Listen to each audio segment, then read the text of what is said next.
There's more that we could do, but we'll leave it as it is. Now with symmetry still enabled, I'm going to use auto retopo to generate a low polygon mesh. Let's go to the move tool, and I'm going to tweak this just a little bit here.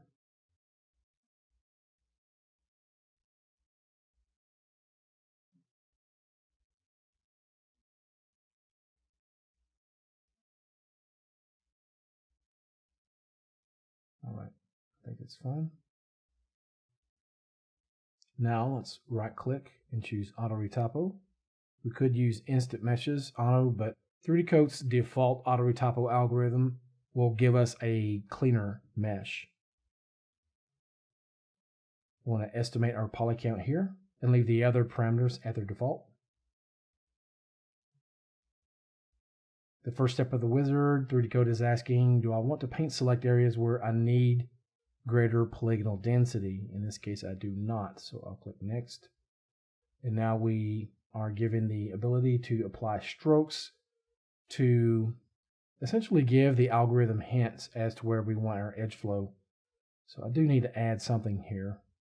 I could let 3D Coat try to do this on its own, and many times it will do a very good job, but just in my own testing on this particular object, I do need to give it something around the neckline.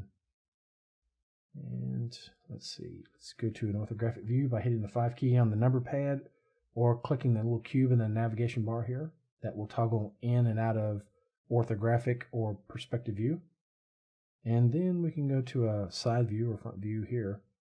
I'm just going to use my hotkeys. Go to a side view or front view. And let me make a selection right there. Right there. And 3D Coat is usually fairly good about detecting sharp edges. If I use something like the cutoff tool here, it would be especially sharp, and I probably would not have to create a loop. But since I don't necessarily have really sharp edges, I'm going to give 3D Coat some hints. You can connect these up, but you don't necessarily have to.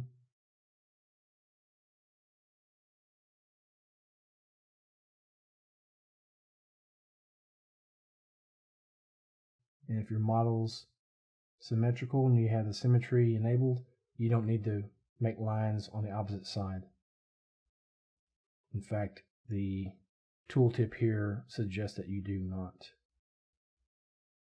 Okay, so I think that should suffice, but I'm going to give it one more hint right here down the side, and one more right here along the base of the chest. Now let's click next. If you don't get the result that you're looking for, you can just delete the retopo layer, and here in the Voxtree layer panel, we don't have to go back to the sculpt workspace to do this. We can invoke auto retopo by right clicking on the layer in the Voxtree here as well. Okay, so did a fairly good job overall. What I want to do now, though, is I want to create openings here in the neckline and the base of the wrist and here at the bottom. Let's go to the select tool, switch to faces. I can use my bracket keys to increase or decrease my brush size. So just go ahead and brush. That's one side of the plane. If you need to deselect, let's say for example, if you over selected, you can hold down the control key and just click or brush and deselect it. Let's hit the delete key. And we will do the same thing here. Again, I'm going to reduce my brush size.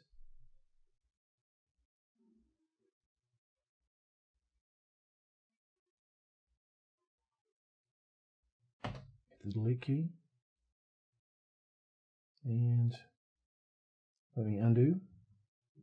I can expand if I need. In this case, I'll do that and hit delete. Since I had symmetry on it, do it on the opposite side as well. And here, what I may do is switch to edges mode and hold down the shift key, and it will select contiguous edges to create an edge loop selection. Okay, now let's switch to faces. Hit the delete key, and since we are still in faces mode, I can double click these faces here because it's selecting all contiguous faces when I double click. I hit the delete key again. Okay, so let's tweak it just a little bit with the brush tool.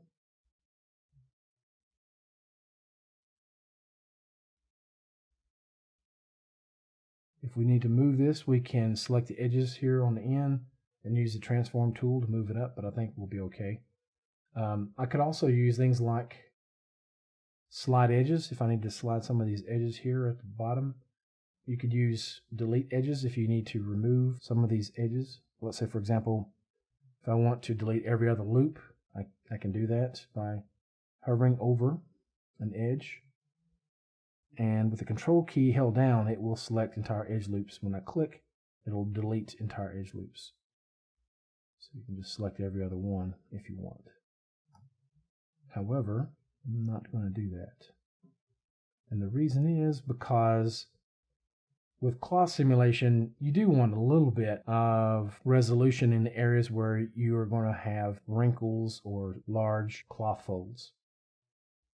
Okay, so right here in the arm area, we probably would want enough geometry to create those wrinkles.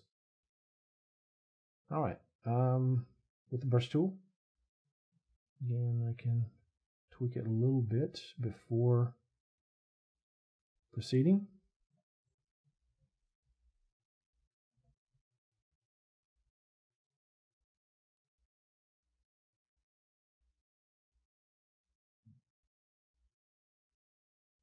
Okay. I think we're good. So now, if we need, we can drag a copy of this into the Retopple Models palette, which is similar to the Models palette in the Sculpt Workspace, except the Models palette in the Sculpt Workspace may have a lot of triangulated meshes because that's what you're working with in the Sculpt Workspace. However, here, most of your models are probably quad-based, so that's why there's a difference. But we can drag our Retopple layer into the Retopple Models palette, and I've already done that with cloth. I've already created a folder. You could make it a project folder or a categorized folder, whatever the case may be, and then just drag and drop your files into it. It creates it quickly enough. So I have it here if I need to get back to it for any reason. With that done, we're going to stop right here and pick up in the next video in the Sculpt Workspace, where we will begin using the cloth tool, where we can simulate our cloth before applying the pattern.